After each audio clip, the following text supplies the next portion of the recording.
ప్రభువును రక్షకుడైన యేసుక్రీస్తు నామమున మీ అందరికీ వందనాలండి. అందరూ బాగున్నారా?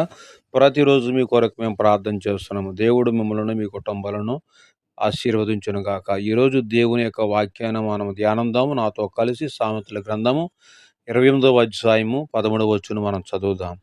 అతిక్రములను దాచిపెట్టువాడు వర్ధిల్లడు, వాటిని ఒప్పుకొని విడిచిపెట్టువాడు కనికరము పొందును. ప్రభునందు ప్రియమైన దేవుని బిడ్డలారా, మన యొక్క జీవితంలో అతిక్రమములు, అక్రమములు చేసేవారుగా ఉంటే మన కుటుంబాలకు గాని, మన జీవితాలకు గాని దీవెనలు కలగవు, వర్ధిల్లలేము.